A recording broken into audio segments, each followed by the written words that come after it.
Hi, Samir. Hello, Would you please tell us your name, your full name? my name is Samir Tamari.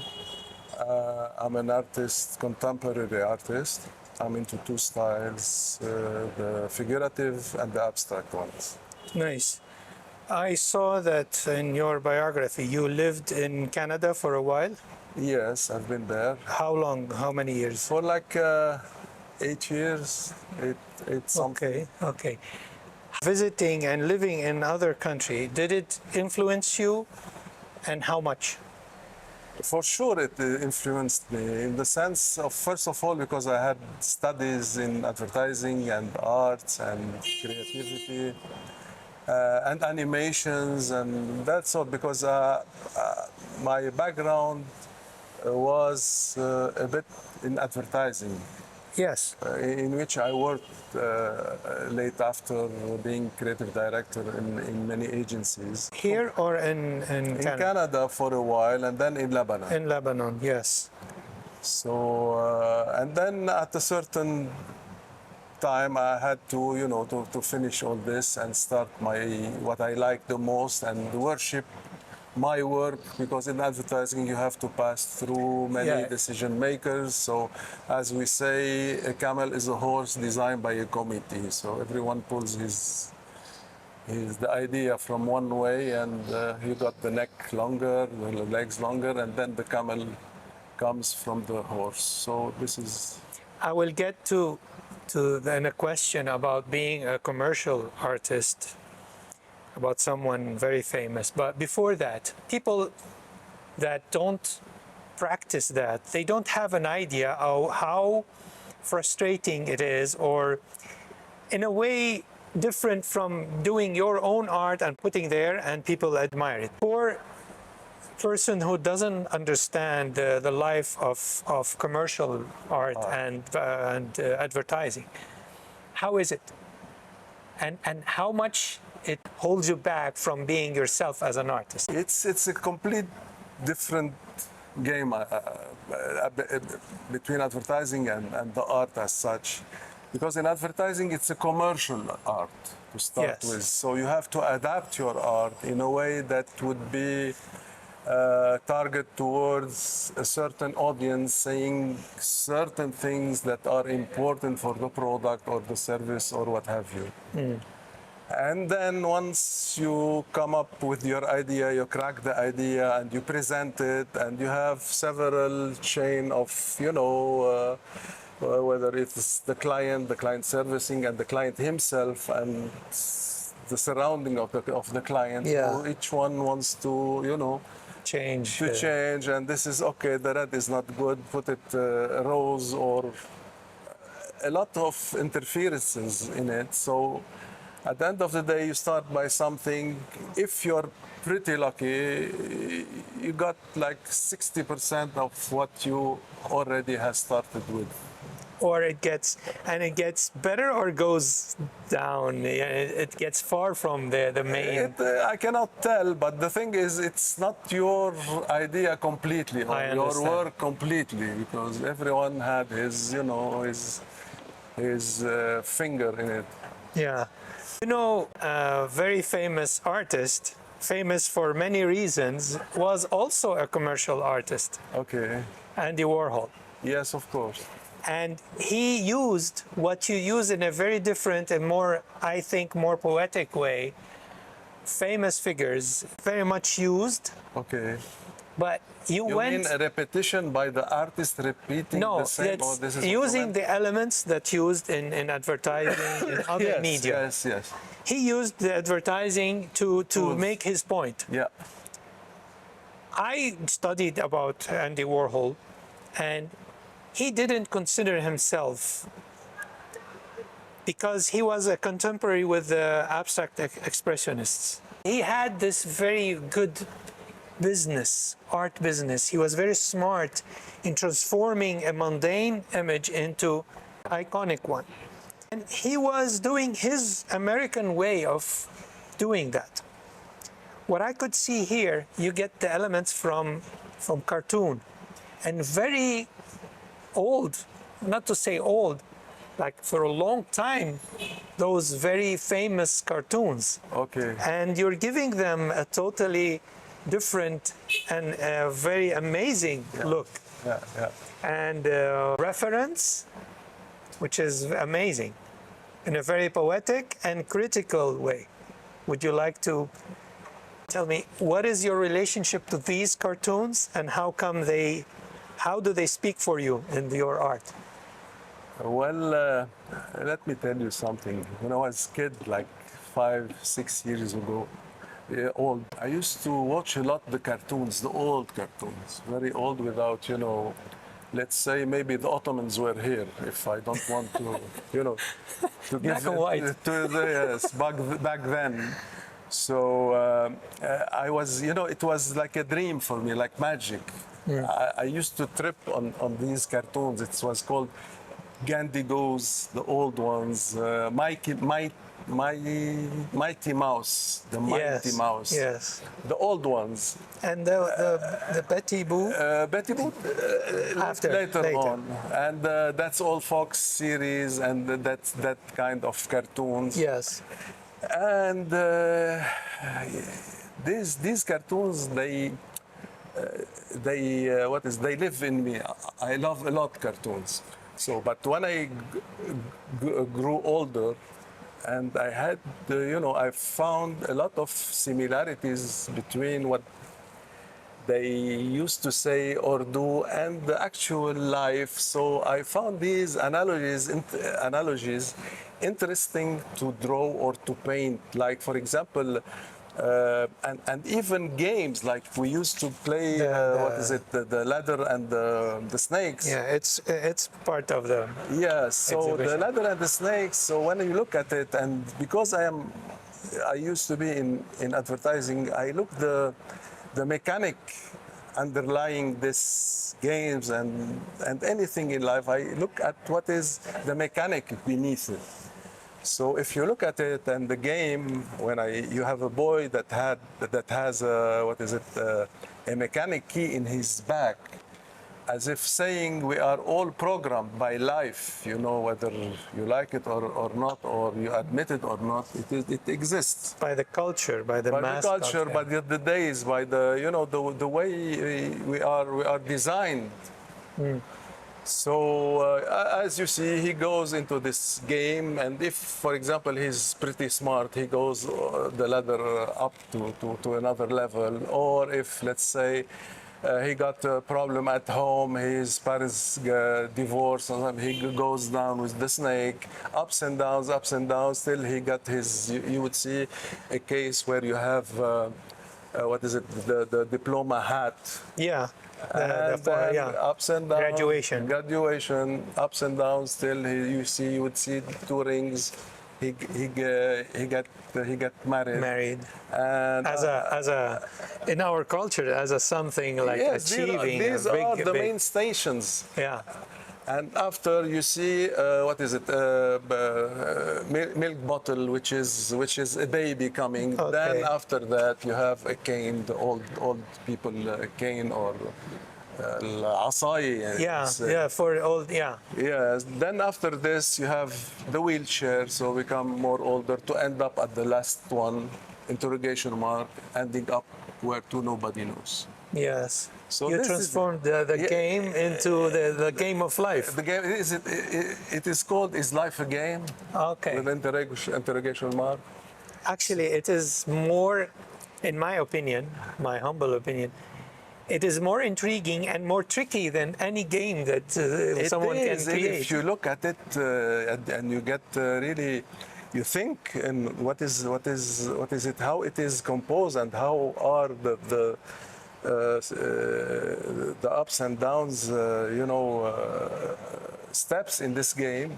You would notice it looks like the life. Between the other ones, you go to the beach, you go to the small moments. Yeah. The small moments, the tactics moments. Yes. But the main strategic moments are when you get your diploma. Not for everyone, it depends, but mainly this is the mainstream. You get married, you get kids, you get older, you cannot escape all this, more old, and then you end up outside of the game. I understand.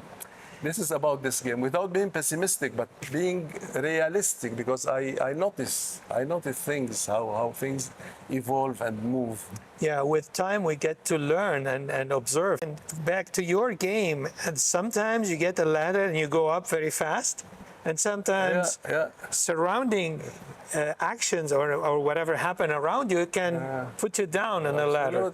Like what we had, the crisis in Lebanon, the COVID. A health problem, like you can go all down all the way, or yeah, it can be personal or a level of country. Now the economic situation that we're living, it puts so many people down. Absolutely.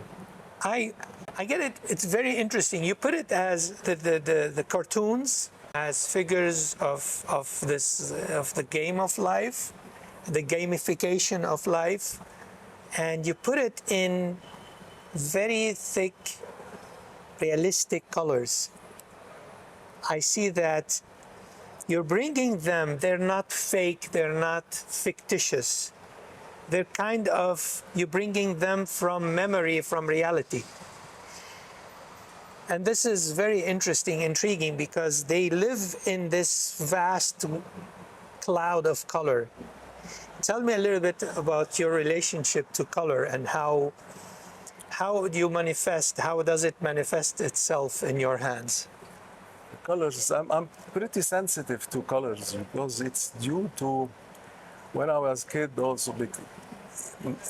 The big inspiration that is in me, it's because I had a very nice childhood at my mom's village, which is called Sarabin, in West Bekaa. So these days it was the old village, the natural. Not everyone had electricity. Not everyone had the TV. Goats in the morning were passing in front of the house, coming back with their donkeys and with this, big boxes of apples. They pick their apple in the field and coming up to their houses and to start selling.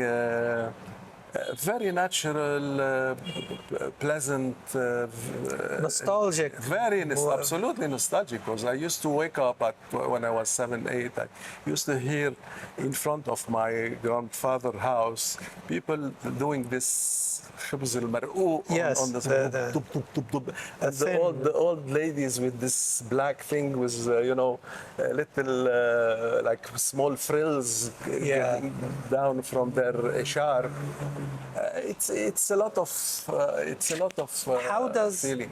When you go back to those feelings, they enrich you, inspire you, or you feel down for the loss? No, I feel still lucky that I lived through this, and a lot of colors as well. Because you asked me about the colors, I used to sit in front of an old door, very old door, door of.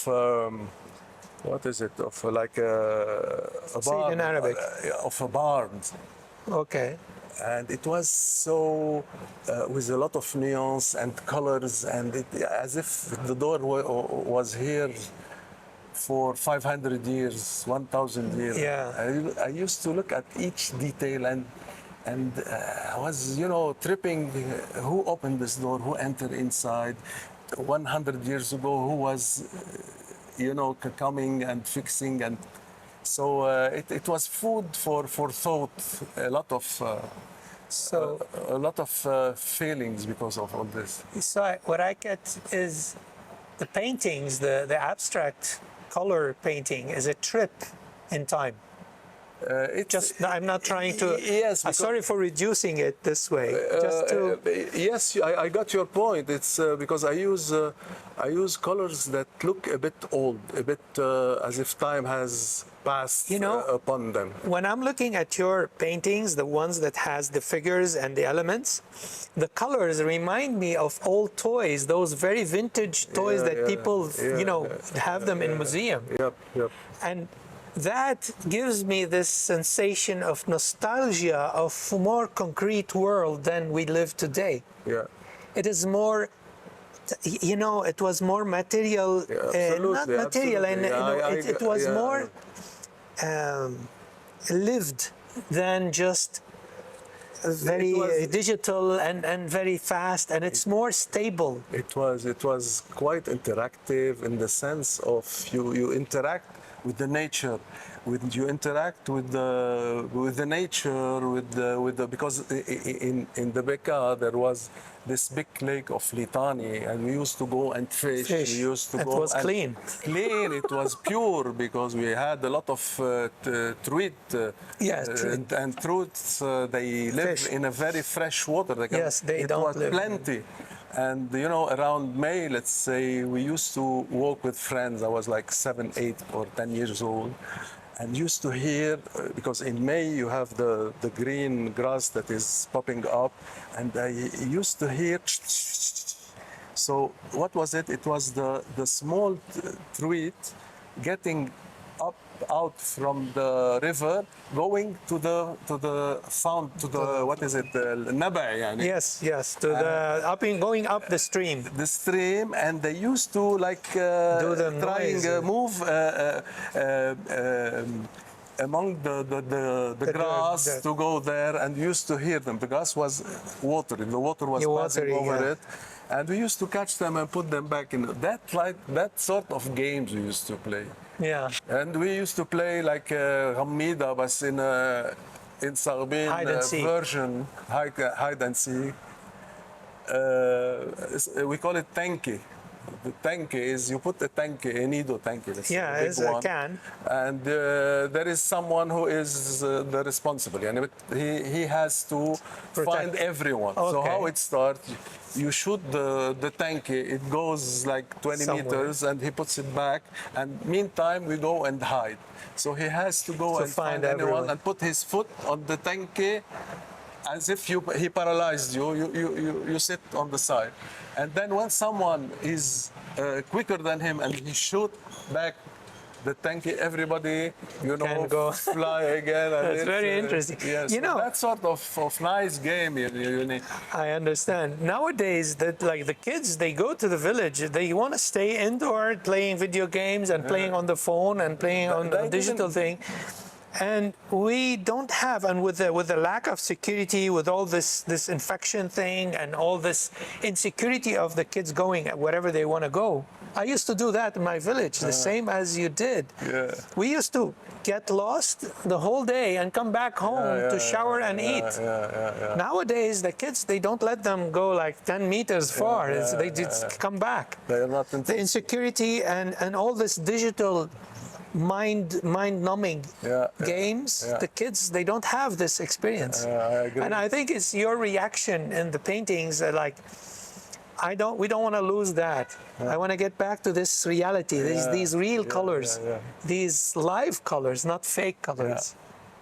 I think it's amazing. What does those, getting back to the abstract ones, where do they come? Where do they go? How did they get to be those abstract? I'm looking at that tree. It has those things. It's like nature. Nature doesn't have one slab of color. It's all combination of colors and all this harmony. Where does it come and where does it go? When I work abstract, it starts with the feeling. Exactly, I understand. If I'm in a good mood, and I'm in a so-so mood, I'm in, I don't put it out. You put it on your canvas, and you start working. But you have a direction, you have a feeling, you have an overall vision. I see. But you cannot foresee what would be the colors at the end of the painting.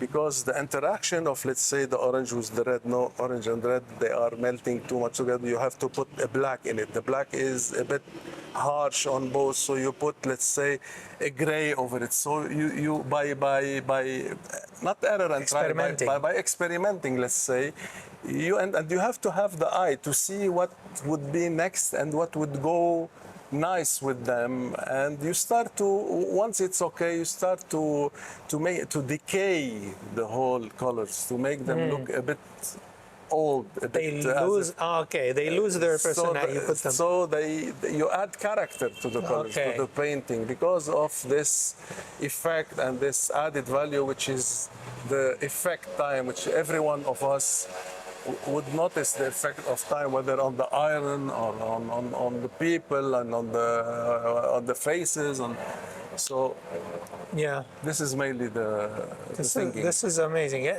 it's really a trip to stop and see. Some of the paintings remind me of the German painter Gerhard Richter. Yeah. You know, Gerhard Richter, I don't know. Richter. Anyway, yes, he was this. He launched this new style, which is his, and everybody followed him. We can't say his because it came out of Because his he was the own first experimentation. one. He was the first one to launch that style specific, with big, what is it called, with the spatula, acrylic? or not acrylic, you call it squeegee, squeegee tools, and Yeah. used to push and press colors over the other one, so you got this effect. So do you use some of this part of it? It depends. It depends. Maybe part of it. I don't. I prefer not to be in the shadow of, No, I of understand. someone. One painting reminds me But of not that. my cup of tea. What he understand. does exactly. To Yeah. be frank and honest. I think you use it just part of your construction, part of your experimentation, part of your building the whole emotional. It's an emotional comes. process, and you have to trust the process, because the process takes you to where you intended to go when you start working. Okay. Okay, so there is a process. Put this color. Don't be afraid. Throw colors. Then you subtract. You add. You subtract. Till you find the harmony, first of all, among colors and the masses. This is too, and it has to be hot colors, cold colors, complementary, where you have a lot of busy colors here, and you have to have a cold. It's a matter of dosage. Yeah. Yeah. So that's I can see that you go emotional on it, and then you apply all your history, your knowledge, and the color and theory, sensitivity. That's amazing. Well, I want to thank you very much. Thank you. Congratulations for the exhibition, and I hope so to see much. you and do another It would be my great interview. pleasure. And I'm very honored, and my whole pleasure to get to know you better now Likewise. with this interview. Thank you so much. Thanks a lot. Thanks for your time. Great luck. Thank you. Thank you.